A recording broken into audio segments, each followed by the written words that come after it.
ரோட்டபாபு YouTube சேனலுக்கு ஆதரவு அளித்து வரும் அனைத்து நல்லுள்ளங்களுக்கும் நன்றி. இன்னைக்கு நம்ம என்ன பார்க்க போறோம்னா, மரியாதைக்குரிய அண்ணன் சீமான் அவர்கள் பிரஸ் மீட் அப்படிங்கிற பேர்ல ஒரு காத்து வாக்குல ஒரு பொய்யை அவுத்து விட்டு போயிருக்காரு. பொய்யிலே பிறந்து பொய்யிலே வளர்ந்த புலவர் பெருமானே அப்படிங்கிற மாதிரி காத்து வாக்குல அவுத்து விட்டு போன அந்த பொய் என்ன, அது பொய்னா உண்மை என்ன அப்படிங்கிறத பத்தி ரொம்ப விவரமா தான் இந்த வீடியோவில் பார்க்கலாம்.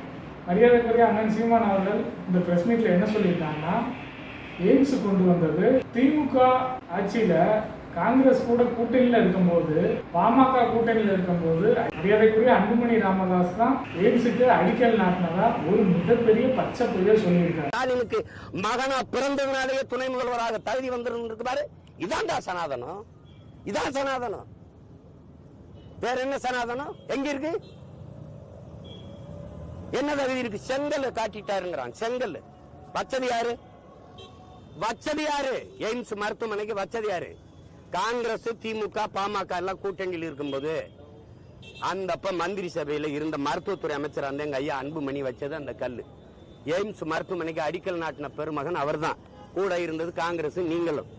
இத்தனை ஆண்டுகள் ஆயிடுச்சு கட்டளை. இப்ப 39 உறுப்பினர் போன முறை கொண்டு போனீங்க, இந்த முறை 40. என்ன பண்ணிட்டு இருந்தீங்க? பேசி கட்ட சொல்லாம என்ன பண்ணிட்டு இருந்தீங்க? அடிக்கல் நாட்டின பிறகு அதுக்கு பிறகு எத்தனை முறை உங்க ஆட்சி இருந்தது? எத்தனை நாள் இருந்தது? 9 ஆண்டுகள் இருந்தது. காங்கிரஸ் 10 ஆண்டுகள் ஆண்டுச்சு. மன்மோகன் சிங் தலைமையில் கட்டாம என்ன பண்ணீங்க? அந்த ஒத்த செங்கல் இருந்துச்சு, அதையும் எடுத்துட்டு போய் திருடிட்டு போயிட்டீங்க. கேட்டா ஒத்த செங்கல் புரட்சிங்கிறீங்க. என்ன ஒற்ற வைக்கல் புரட்சி? மாசானு புக்காக்க பண்ண புரட்சி அது? கருணாநிதிக்கு பேரனா பிறந்தது, ஸ்டாலினுக்கு மகனா பிறந்ததுனாலேயே துணை முதல்வராக தகுதி வந்திருக்கிறாரு. இதான்டா சனாதனம், இதான் சனாதனம். வேற என்ன சனாதனம் எங்க இருக்கு? பச்சை போய் பேசுற இந்த ஊர் பக்கம் ஒரு பழமொழி சொல்லுவாங்க, முழு பூசணிக்காய சோத்துல மறைக்கணும். அந்த மாதிரி தான் அண்ணன் சீமான் பிரஸ் மீட்ல அவர் வாட்டுல போய் அவுத்து விட்டு போயிட்டாரு. இப்போ இதன் மூலமா அவர் என்ன சொல்ல வர்றாருன்னா, அப்போ இருந்த காங்கிரஸ் ஆட்சியில அந்த காங்கிரஸை எடுத்து கேள்வி கேட்காம நீங்க ஏன் இப்போ பிஜேபி எடுத்து கேள்வி கேட்கீங்க அப்படிங்கிறத பத்தி தான் இவர் சுருக்கமா சொல்ல வர. ஆனா உண்மை என்னன்னு தெரிஞ்சுக்கணும்ல. ஊரே தெரிஞ்ச இந்த உண்மைய நம்ம சீமான் அண்ணன் ஏன் மறுத்து பேசுறாருன்னா, அதுக்கு உண்டான உள்நோக்கம் என்னவா இருக்கும், இதோட மோட்டிவ் என்னவா இருக்கும் அப்படிங்கிறத பத்தி விவரமா இந்த வீடியோவில் டீகோட் பண்ணுவோம் வாங்க. ஏன்னா வேர்க்க விறுவிறுக்க மூஞ்சியெல்லாம் வேர்க்க விறுவிறுக்க இப்படி ஒரு பொய்ய சொல்லி நம்ம குறைக்கணுமா?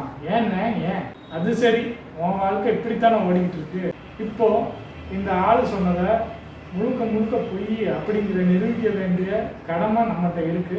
நம்ம சீமான் அண்ணன் இப்படி சொன்னதும் இடதுசாரிகள், காங்கிரஸ், விசிகா அப்படிங்கிற கூட்டணி கட்சிகள் எல்லாமே சேர்ந்து என்ன நடந்தது அப்படிங்கிற வீடியோ கிளிப்பு, அந்த இனாகிரேஷன் ஃபோட்டோ எல்லாத்தையும் சோசியல் மீடியாவில் ட்ரெண்ட் பண்ணிக்கிட்டு இருக்காங்க. இதுக்கு ஒருபடி மேலே போய் சன் டிவிலேயே அந்த அடிக்கல் நாட்டு விழாவோட வீடியோவை எடுத்து போட்டிருக்காங்க. இவ்வளவு ஒரு பொய்ய நம்ம அண்ணன் சொல்லியிருக்காரு. இது உண்மைன்னு நிரூபிக்க நம்ம அக்கா காளியம்மா, அப்புறம் அண்ணன் சாட்டை திருமுருகன், இன்னும் பல யூடியூப் சேனல்கள், கிட்டத்தட்ட ஏதோ 10,000க்கு மேலே யூடியூப் சேனல் வச்சுருக்காங்கன்னு சொல்ல வராங்க. அவங்க எல்லாம் உண்மைன்னு நிரூபிக்க வேண்டியதானே?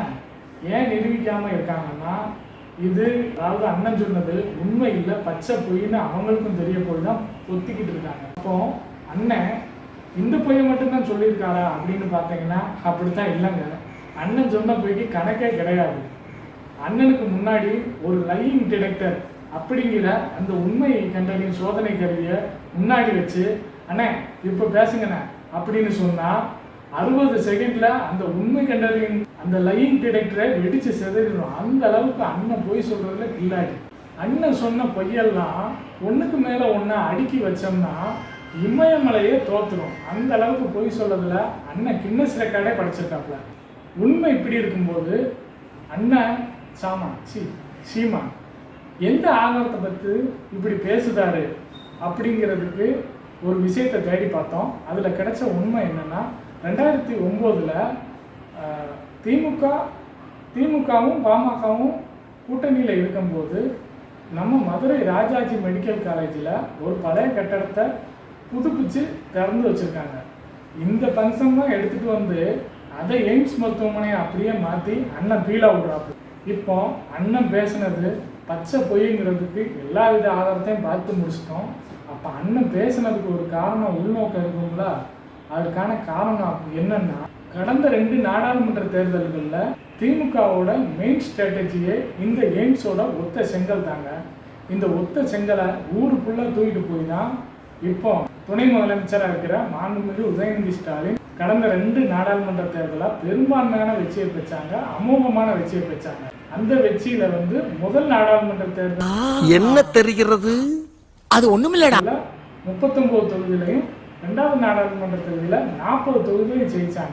அந்த வெற்றிகளுக்கு காரணமா இருந்த இந்த மதுரை எய்ம்ஸ் சம்பவத்தை திசை திருப்பணும் அப்படிங்கிற ஒற்றை நோக்கத்துல தான் அண்ணன் சீமான் இந்த மாதிரி பொய் சொல்லி கோல் போட்டு விளையாடி இருக்காப்ல.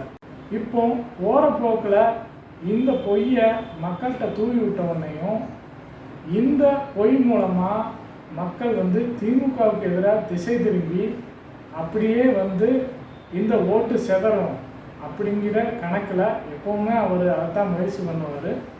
அந்த கணக்கில் தான் இந்த பொய்யையும் பேசியிருக்காரு. அண்ணே, அவன் ஏஐ காலத்தில் வாழ்ந்துக்கிட்டு இருக்கான், நீ இன்னும் நிலாவில் ஆயா வடை சுட்ட கதையே சொல்லிக்கிட்டு இருக்கேன்னு. ஆமாம், நீ உன் மனசில் என்னதான் நினச்சிக்கிட்டு இருக்க? மக்கள் அடி முட்டாங்கன்னா இல்லைண்ணே, நீ தப்பாக புரிஞ்சுக்க. நீ யார், உங்கள் அப்பா யார், உங்கள் தாத்தா யார், எல்லாத்தையும் குடும்ப ரீதியாக சொல்ல அரசியல் ரீதியாக புரிஞ்சுக்கிட்ட மக்கள் தான் இதுவரையிலும் உனக்கு ஒரு வார்டு கவுன்சிலர் கூட கொடுக்காம உன்னை இந்த நிலைமையில கொண்டு வந்து நிறுத்திருக்காங்க. ஆனால் ஒன்றுனே, இந்த மாதிரி பொய்கள் சொல்லலை, உனக்கு நல்ல ஆதாயம் இருக்குண்ணே. 2.5 லட்ச ரூபாயில வீடு, வேலை செய்ய 15 ஆள், 50,000 ரூபாய் செல்ல பிராணிகளுக்கு வாடகை இடம் அப்படின்னு இந்த பொழப்ப நடத்துறதுல உனக்கு நல்ல பெனிஃபிட் இருக்கு. ஆனால் என்ன செய்ய, தம்பிங்க தான் பாவம். உன் கட்சியில் ஒவ்வொரு மாவட்டமாக காலியாகிட்டு இருக்கிற அந்த ஒரு விஷயத்தை மறைக்கிறதுக்காக என்னமோ பெரிய சாணக்கியத்தனமாக செத்துப்போன பழைய எய்ம்ஸ் மேட்டரை எடுத்துகிட்டு வந்திருக்கு. இது உனக்கே நியாயமா? அடுத்த வட்டம் இன்னும் பெட்டராக ட்ரை பண்ணேன்.